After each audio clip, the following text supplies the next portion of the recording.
Hello everybody, thank you for joining us for today's video. Today we're going to be talking about gender equality in law, which is pretty topical because in a month's time we'll be celebrating International Women's Day on the 8th of March.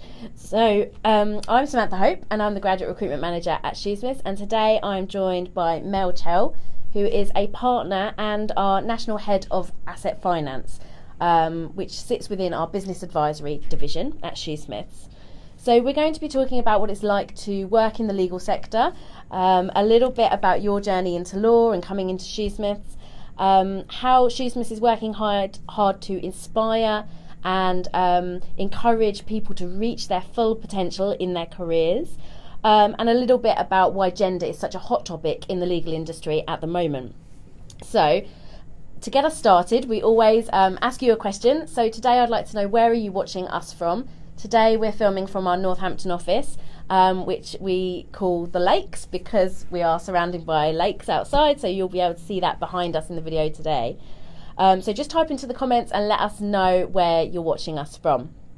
So Mel, if you could just tell me a little bit about your journey into law and how you came to be at Shoosmiths. So if there's graduates watching, apologies, you won't know the reference, but I used to watch LA Law when I was a kid, and I thought the law seemed really sexy and attractive and exciting. So I pretty much decided at about the age of 12 that I wanted to be a lawyer, and worked really hard through school to make sure all my milestones were reached, got the best grades, get the best university to get the best chance of a good training contract.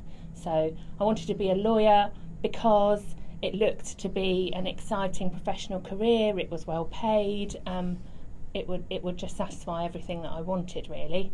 So that's why I went for it. And in terms of why Shoosmiths, I was talking to Sam earlier. I did lots of summer placements during my second year at university. I went to Warwick, and I did some city firm placements, and then I did 2 weeks here, and realised, had a bit of a eureka moment in that 2 weeks where I thought, oh, this is what it feels like to be somewhere where I feel really comfortable and happy, and I'm having a nice time and I'm being my true, authentic self, not trying to compete with the egos in some of the London firms and so on. So I loved Shoosmiths, and from that moment I knew if I got the opportunity of having a training contract here that I would grab it with both hands. Yeah. Luckily I did. Yeah. So you trained here at Shoosmiths. Did you train in the Northampton office? I did. Yeah. I trained in the Northampton office in 1998 to 2000, so quite some time ago. Yeah. And yeah, it was a different office then, but some of the same people are still here, believe it or not. Yeah. And can you? So then you left the firm a few years after you qualified. Yeah. Can you tell us a little bit about why you left, and now how come you're back? Okay, so I left when I was about 3 years qualified. I'd gone off on maternity leave, my first child, and the person that I was working with in asset finance was also leaving the firm to join another firm, and we left as a team, basically. So I left because I thought I would experience life outside of Shoosmiths. I was at that stage where I was ready to do something else. And I also wanted to specialise in asset finance, and so it seemed to me that joining this other firm was a good way to get more experience. Yeah. Why did I come back? I stayed with another partner that I worked with for about 7 or 8 years when I left. I came back in 2010, had lots of offers, and again it came back for me to going back to the place where I was going to be most happy. I remember having a conversation with my husband, had 3 offers, a partnership on the table, and he said, and there was nothing between them, and he said, well, imagine you're waking up in the morning, it's Monday, and you're going to go to one of those places to work, where will you be happiest? And it was a no-brainer then, it was Shoosmiths. Yeah. And since I've been back, it's been great. So yeah. So you've spent quite a substantial amount of your career at Shoosmiths. How have you seen the firm change in that time? Well, it's changed a lot. So we've rebranded. So when I was a trainee, we were Shoosmiths and Harrison, and it was all maroon and white. Yeah. Then we rebranded Shoosmiths as blue. We're now much more corporate, green and pink. Obviously, we've gone national, so we've got lots of new offices. We're in Edinburgh, we're in Belfast. That wasn't the case when I was a trainee here and newly qualified here years ago, and with more partners, with more investment as a result of that. Obviously our strategy is to be the leading firm famous for its client experience, and everything we do feeds that. So we try and be cutting edge in terms of what we're offering and try and be a bit innovative and different, and that's changed. The marketplace has changed, but Shoosmiths have kept up and really expanded and gone places in that time. So I think it goes without saying, but certainly as you've said, because you've come back, you must see the values that you experienced here as a trainee absolutely. Are still in place, and that's a cultural fit for you. Yeah, culture is the most important thing. I can't stress it enough. If you're in the right home, everything will feel easy, and you will progress, and you will be, made a partner, and you will be able to fulfil your dreams and ambitions if you are picking the right place and being yourself, your authentic self at work. Yeah, okay, fantastic. So let's talk a little bit about your actual role and on a day-to-day basis. So you're a partner and national head of asset finance. So tell us a little bit about what that involves. So, it's a busy role. So day to day, I spend a lot of time talking to developing clients. So I obviously advise them from a legal perspective, tend to get involved in some of the big fraud cases and things like that. Yeah. I am always talking to clients to pitch for new work and new ideas and new opportunities for us. I go to conferences and award events and networking events to try and meet new people and have existing clients introduce us to new business. I spend a lot of time doing management, recruitment, one-to-ones with my team to try and make sure everyone's happy and having a good time, and everything in between. So I've just recently been recruited onto the Partnership Council, so a more strategic firm-wide view as well. So it's busy. For those people who are watching who might not know what asset finance is as a department in law, can you give us an insight into what that law is? Yeah, so nobody really knows. It's a bit of a mystery. We effectively act for banks, leasing companies, finance houses, and we recover assets and or the cash when that business goes wrong. So they will lend money secured on an asset, and if the person stops paying or steals the asset, or the asset goes wrong, there's something wrong with it, then we will step in to try and recover the thing or the cash from the person who should have paid. Okay, so that sounds like you'd need some good skills in terms of perhaps dealing with difficult people, and resilience. And what other skills do you think a trainee would need if they were to come into your team? Confidence, the ability to think out of the box, trying to be proactive, not reactive. So spotting an opportunity to help and saying, what about this? Have we tried that? Could I help with that? Should I have a go at drafting that first? That's always what we look for. It's just that level of confidence that I know I could leave the room in a client meeting and they could quite happily pick up and have a conversation with anyone, no matter who it was. So you say a trainee would be quite hands-on in your team? Yeah, lots of client contact. Yeah, absolutely. And what is it about Northampton that's kept you, I guess, in this location? Because actually you spend a little bit of your time across Birmingham now as well. Yeah. I'm all over, wherever the clients are, the team is. So we have a team in Birmingham and in Leeds, spend some time there. Northampton's home for me, so I live kind of half an hour from this office, so it's the nearest office for me, and it's where a large part of my team is, so it makes sense for me to be based here. But I'm probably only in the office 2 days a week, and the rest of the time I'm on the road and seeing people in other places. Okay, so you mentioned that as part of your role as a partner you might go to awards events. Yes. And you are an award-winning team. Mm-hmm. So tell us a little bit about some awards you've won, or what's the most proud or the best award you've won?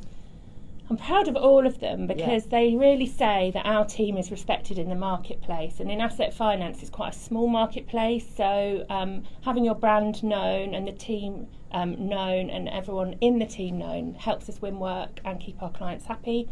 So I'm proud of all of the awards, especially the team ones, and probably Leasing Life, which is a European award, so the competition's really quite tough, and we still won, so that was really good. And from a personal perspective, I won an award, Editor's Choice, at the Leasing World Awards recently for services to charity for a swim that I did. And that was really nice, just personal achievement, to be recognised. That was good. So you, one of your hobbies is open water swimming. Yeah. So tell us, how did you get into that? A bit random, I know. I swam as a child, and then I was just looking for something else really to challenge me, and swimming up and down in the pool is a bit dull. And my brother actually suggested the Great North Swim, which is a mile swim in Lake Windermere, and we entered it together, and then we both got the bug for it, and we've been swimming in open water ever since, about 5-6 years now. Okay, fantastic. Yeah. Definitely a different kind of hobby to have, Yes. but really nice to have Yeah. something that's unique, and something that we talk to our trainees about a lot Yeah. in terms of standing out from the crowd. And having that thing that helps you unwind at the end of a really busy day, or something to look forward to. So I'm not a super fit triathlete or anything like that, but I think it's good to have some physical exercise and a connection with people outside of work. Yeah. And the people that swim in open water are all so unique and different. It's really an interesting group. Yeah. Perfect. So I guess that leads us quite nicely on to talk about you as a person and how you juggle responsibilities of a very busy work life and home life as well. So tell us about your responsibilities at home. I have a very patient husband. So I have 2 teenagers, I have a Labrador dog, and my responsibilities at home really consist of the usual parenting, trying to get my children to do their homework, that kind of thing. Yeah. My husband, I was telling you earlier, gave up work actually to support me in my career for about 7 or 8 years. Now that we've got teenagers and they're out of school, long hours during the day, he doesn't need to be at home, so he's just gone back to work. Yeah. So that's quite a challenge, because obviously I need to step up a bit more and do a bit more than I was. Yeah. In terms of, cooking, loading the dishwasher, shopping, all of those things that happen and have to happen outside of work. And do you feel that there's any support provided at Shoosmiths that allows you to have that nice balance between home and work? Yes, the flexibility and being agile. So, for example, we have a paperless case management system called Visual Files, which means all of my papers on every file that I'm working on are available on my laptop anywhere. So I can be on the train and be working. I can make use of sitting in a waiting room, waiting for someone to come out of the doctor's. Whatever it might be, I can be working and making use of the time. Yeah. Okay. So so now you've got to know Mel a little bit better. This is a good time for me to jump in and just let you know that you can ask any questions you want during this video. All you need to do is just type them into the comments and we will answer those towards the end of the video. I just also want to mention that one of the ways that you can get to know our partners a little bit better is by attending a summer placement, as Mel did. Recommended. And the application for that is open now, so the deadline is the 28th of February, and we will share the link to the application form in the comments for you if you do want to apply after this video. So we've talked about the area of law that you're in. We've talked about being a trainee solicitor in that area. Let's move on and talk a little bit about the gender balance and how that's become such a hot topic within the legal industry. So one of the things that we've got that's I think quite similar at other firms is a fairly new role called legal director. Yes. So I wanted to understand, where does that fit into the traditional kind of associate partner progression plan, and what does that mean for people? So I think we introduced director, and it's different in every firm, Okay. but we introduced director to recognise those people who wanted to, who've been with the firm a long time, who wanted to show some progression in their career, but didn't necessarily want all of the stress and pressure that comes with being a partner. So to be a partner, you need to be technically excellent, you need to be able to have your own clients, develop your own client work, and you need to be a phenomenal manager. Really, to be a director, you don't have to be all of those things. You don't have to be all those things to all people. You could be just a really good technical expert in your area and be a director. Yeah. So you don't have to be everything. Okay, so the legal director is a position that people could take perhaps instead of a partner, so that they can get that greater balance and flexibility with their work. Yes. Yeah, okay. And I'd also like to ask you about the Lean In initiative. So it's something that we've been talking about at Shoesmiths for a little while. Yeah. And let's start with where does Lean In come from? So Lean In is the name of a book written by Sheryl Sandberg, who have a great deal of admiration for. She's the COO of Facebook, and I think the book's back in 2013 now, so it's quite been around a long time. If you haven't read it, read it. But she talks about leaning in as a concept, in that it's literally sitting at the table and leaning in and making your contribution. And that is the easiest way I find to explain it to people. Not, as she describes in her book, coming into the boardroom and taking a seat, at the back of the room where you're not intending to really make yourself heard.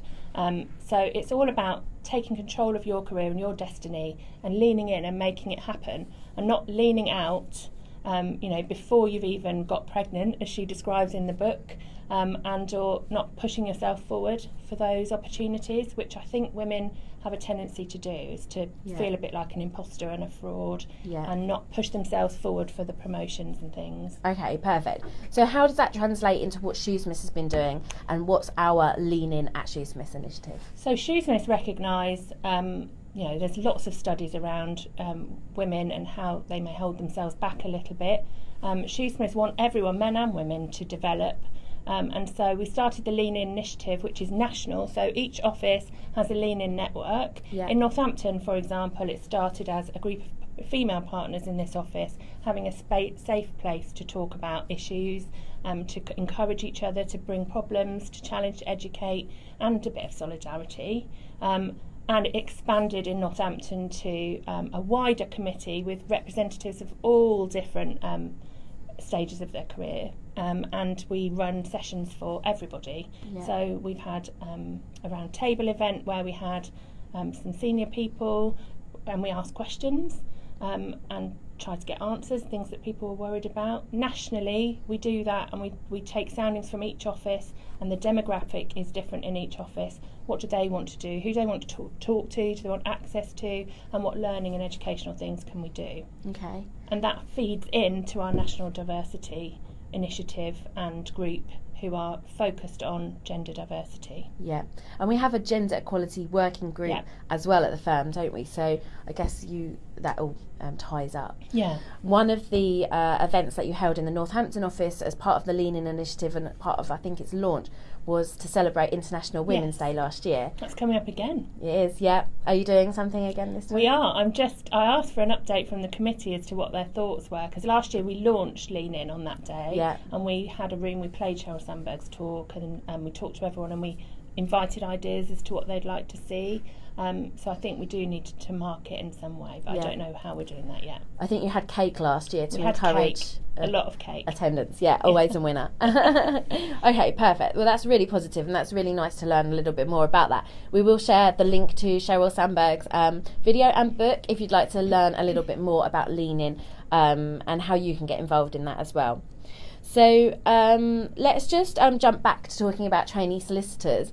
You've had trainee solicitors in your team who you've supervised, and you've also been an assessor on our assessment days. So I wanted to know, is there something that's really stood out to you, that's really impressed you? What advice could you give to our watchers if they want to stand out on a summer placement, for example?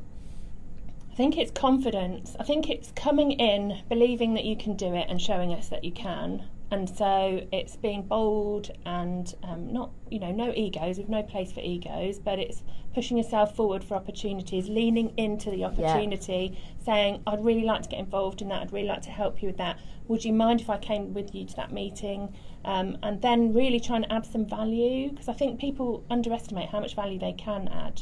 So the trainees that have really impressed me have been the ones that take the initiative, that do things without being asked, that are proactive, not reactive, and that can talk to absolutely anybody and feel confident and comfortable doing that.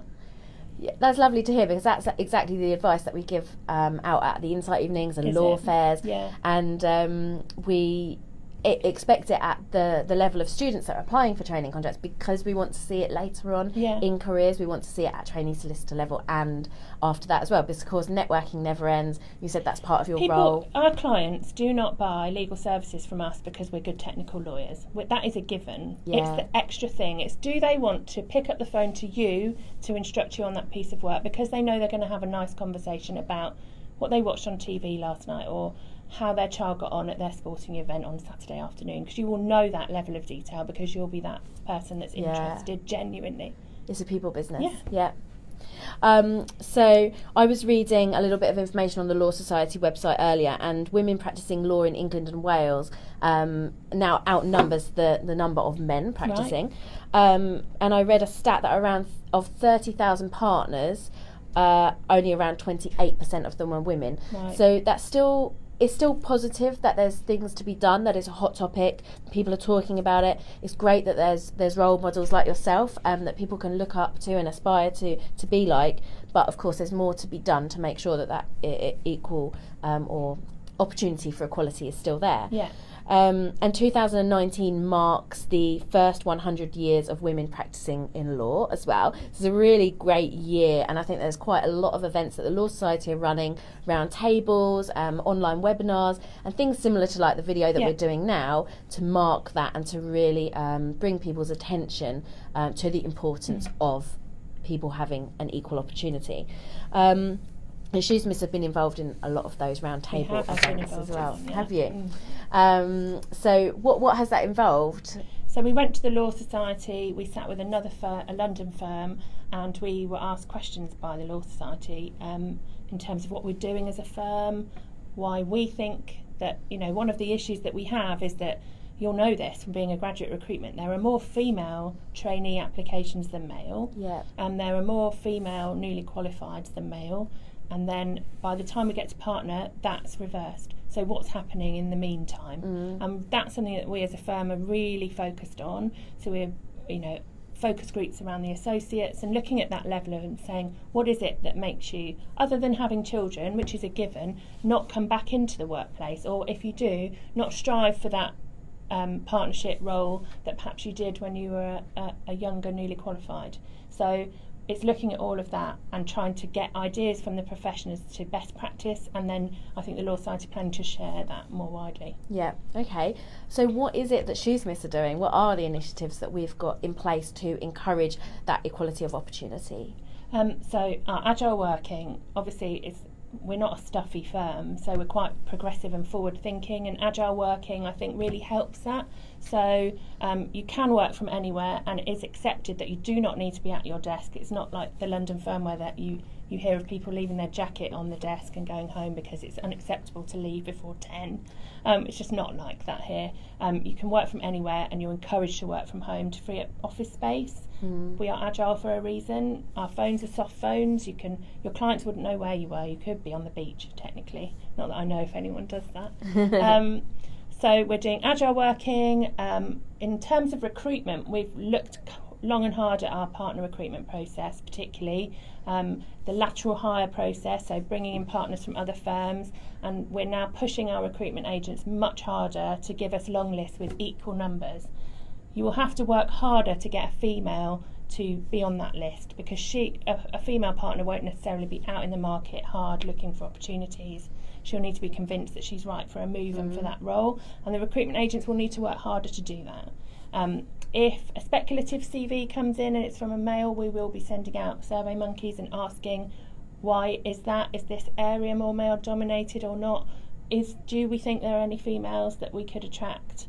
And so we're really pushing hard to understand the reasons why we aren't getting as many female lateral hires. Yeah, I think it's really good because we can really drive those changes in our suppliers in the same way that clients drive many changes in the law firms. If they want to make sure that they're being represented by a diverse law firm, then they can include that in the information that they're putting out when they're appointing us, and then we're doing the same when we're putting forward to suppliers as well. So I think that's a really good way of driving that forward. I think we have also had external agents come in and look at our promotion criteria just to check for unconscious bias and just to check that we're not weighting it too much in favour of male qualities. Yeah. That's something we're looking at currently. And we have unconscious bias training at graduate level as well through the firm. So, so that's great. And I think there's been a big focus. Well, there was a survey that went out a couple of years ago to the whole firm, asking people did they want to focus on? And gender equality was one of those things, and that's driven a lot of our initiatives forward. So we are responding to what our own people want. Yeah. And we are taking steps to make sure we listen, and lean in is a way of doing that, feeding it back. Okay, so we've covered quite a lot there. Is there anything else that you'd like to add that I haven't covered? I don't think so. And do you have any questions for me? Well, yes. How are you managing to balance your career? I know you have a toddler, and I know that you were emailing me quite late last night, so I'm just interested to hear from your perspective how you manage the kind of work and outside. Yeah, so I've my little boy's 2 years old, and I came back to work full time when he was around a year. So I've been back at work just over a year now, and I always knew that I wanted to come back full time. Although I have to say that what you think before you go off and have a baby isn't necessarily the same way you'll feel afterwards. But I do really love my job, and I love Shoosmiths and the support I have here, so I knew that I would come back. And it's hard, it's a lot harder trying to juggle a toddler, especially when I first came back to work. He was really very ill and was hospitalised for a week. So coming back into work thinking like, I'm back, I'm ready to hit the ground running, there was lots of events going on, and then having to say, actually my priority is now with him, and I need to take a week off. So, and you feel guilty. I think people talk about mum guilt and juggling your home life and work life, but it absolutely is doable. It is. And I think as long as you've got support around you. So I have a very supportive partner who absolutely takes on an equal amount, if not more, of the parenting share at home. And he works full time as well, but does a lot of drop-offs and pickups. And especially because I travel a lot, it means I'm not necessarily around. So the last few weeks we've been running insight evenings. So I've been in Leeds and Manchester and Solent and Reading. Later this week I'm in Edinburgh. So I couldn't do that without him at home. And then I think you spoke about how we're agile workers. So on Thursday, I'm going to travel to Edinburgh by train, which takes 5 hours, which is insane. And I do normally fly, but actually sitting on the train means I could probably get through quite a bit of work. Yeah, it does work. Whereas when you're flying, you need to drive there, park there, go through security, so you don't get the amount of time. Yeah. And then when I travel back from Edinburgh on Friday, I'll be able to work some of that time back. So it is sometimes a bit of a juggle, but I think having a supportive team environment that understands that you will get the results, you will still have the same outcomes, even if you need to perhaps leave work at 3 for an appointment, but then you'll log back on later on to make up that bit of time and keep on top of your own diary management. I mean, one of our values is being within reach and responsive. If you have good relationships with your clients, then they know that you will call them back, even if it means it's 10 o'clock at night. But you'll work your way around it to make sure that you're on the phone to them if you need to. And I think everybody here at this firm recognises family is really important. And if we have happy staff, we will have happy clients. Yeah, absolutely. Yeah, and the clients have families, they understand that there are other commitments. We're all there. human. Yeah. I think if anything, and being a parent has developed some of my organisational skills, perhaps negotiation and persuasive skills as well. I certainly get a lot of practice of those at home now with a toddler. So wait till they're teenagers. Gets even better. And I think, great transferable skills to bring to work. So, yeah. Excellent. You're a master at the... oh, yeah. Okay, so let me have a look and see if anybody has asked us any questions. You can type your questions into the comments on the video and we will come to those now. Just bear with me a second while the video loads.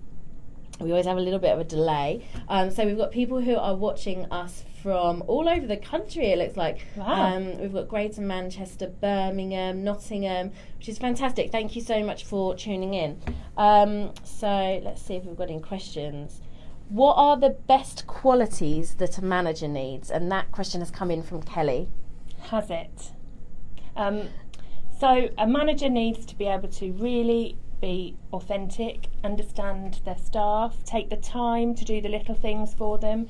And I was only telling my teams recently, and all the managers in it, that if we do those little things for people, make them a cup of tea when they're really up against it and they haven't managed to get off the phone, they come back to you in abundance. So it's really making everyone feel special as much as you can with the time allowed, and trying to be the manager that everyone wants to follow. So really leading by example, doing the right thing, being kind, and showing your vulnerable side. Everybody's human. We're not automatons, I can't say that word, but coming into work and saying, do you know, I've had a really tough morning because the car broke down, or, you know, the dog was sick, or whatever it was, just because we're all one team, and it just helps everyone realise that you're human, and then they tell you things, and then before you know it, you're a really close, high-performing, high-functioning team. Yeah. Okay, perfect. We've had a question come in from Hannes, and he says, hi Mel, how was your experience with the firm, or how has your experience with the firm changed now that it's rebranded and grown? For example, culture and work processes.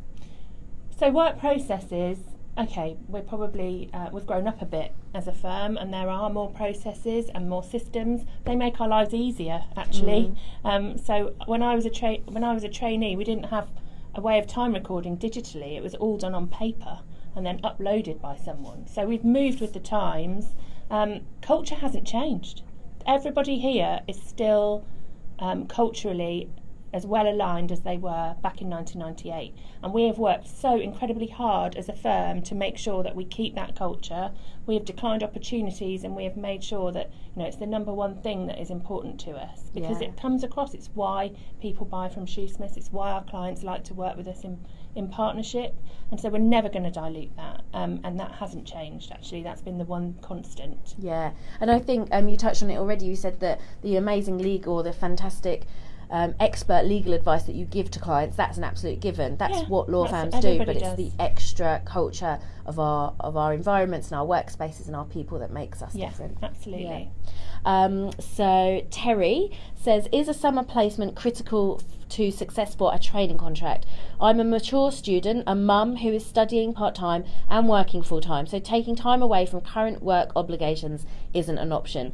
So Terry, no, absolutely, you don't have to do a summer placement. Sounds like you've absolutely got your hands full there, and we've designed our recruitment process so that it's not a disadvantage if you can't make the summer placement. We do run a number of insight evenings in the evening time, and we do them in the evening to fit around other people's commitments. So that is something that you might want to look into, and that's exactly the reason that we run these videos as well, so you can watch them as and when in your own time, and you can pop them on just while you're cooking dinner, because we know that they are so lengthy, but we have so much good advice that we want to share. So thank you, Terry, for your question. Hannes has also asked about, he says, Cheryl Sandberg speaks about salary negotiation. What is your opinion or experience of the gender pay gap in the legal industry? We talked about this at the Law Society. It was one of the hot topics on the initiative that they're running. I think everyone's experience is that women tend to push less for a pay rise and for a promotion, and that's a shame. I think everybody should value themselves, and if there's a conversation to be had, we should be having it, and we should be setting out all the reasons.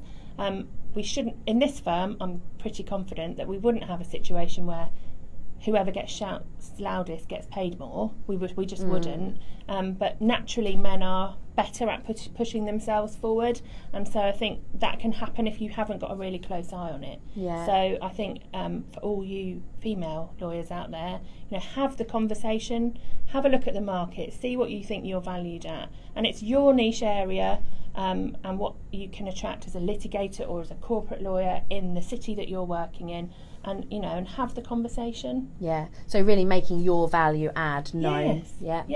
And we as a firm were the first law firm to release our gender pay gap data back in May time, and that's something that we're keeping an eye on going forward, and we'll be including partner data with that the next time we release the data as well. So second question to that was, how has your experience been with this aspect as a working mother in a law firm? So I guess, have you suffered with a gender pay gap is what that question is getting at there. I definitely haven't. I'm fairly driven. Everyone who knows me knows I'm not backwards and coming forwards. I will push myself forward, and have, since being in the right cultural home, which I said earlier is really important, the world's your oyster. You will just progress, and you will find the opportunities, and you'll be promoted. And I was promoted, into equity very quickly when I came back, and I'm sure that is just because I was in the right place. Yeah. So we've got a question coming from Lauren. Yeah. She says, "Hi Mel, female progression to partnership roles doesn't appear to be an issue at Shoosmiths, which is encouraging, but other than taking time off of maternity leave, are there any other reasons you believe this is a wider issue in the legal profession?" So I guess we've touched on it there, perhaps for not being confident enough to push forward for our own value. I think there's a perception that isn't reality, and I've taken great interest in speaking to some, even in my team, associates, and said, well, out of interest, why aren't you pushing me for senior associate? What's your 10-year plan? And there's a perception that you can have one or the other. You can have a family and a reasonable amount of hours at work, or you can be a partner and run around like a crazy thing. And that isn't true. You can have both. I have both. I haven't had to give up too much in terms of family life. So it is possible to do it. I think you just need to be talking to the people that are, so that you make sure that you're not assuming a certain state of affairs that don't really exist. Yeah.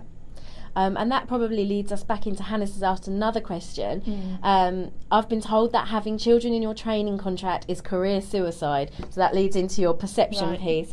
What are your views on this? Which is it's not true. And from your experience, how did you decide when was the best point to have children? Oh, that's a good one. I think most women will know that when you decide you're in a relationship and you decide your hormones start popping, as we call it, and you decide you want to be a mum, you want to be a mum. Nothing else is going to be of any interest until you satisfy that desire. That happened for me after I got married, and that's all I could think about. And I was only 2 years qualified when I had my son. A lot of people have asked me about that. It hasn't held me back at all. It just means that I pushed really hard, had my children early in my career, not as early as a training contract, but very early. And it's not stopped me reaching partner. I was partner before I was 40. So it's definitely doable. We've got a couple of our trainees in our current trainee cohort who are parents as well. One of our trainees in our Solent office has 3 boys. And we've got some fathers in that group as well. So they're juggling also just not just a career, but the training contract and the training piece with family life too. So it's absolutely it's doable. Something you'll do your whole career. Why would being a trainee be any different? It wouldn't. So I think that brings us to the end of the comments that have come in. Thank you so much for all of your questions. Thank you for tuning in. And Mel, thank you for taking the time to film with us today. If you think you've got any friends or colleagues that might want to watch this video, then tag them in the comments. This video will remain on Facebook, and we'll also post it out to YouTube. And if you're watching this after the live broadcast, you can still ask questions and we will answer them. So yeah, just a massive load of appreciation for joining us. We'll see you again soon. Thanks.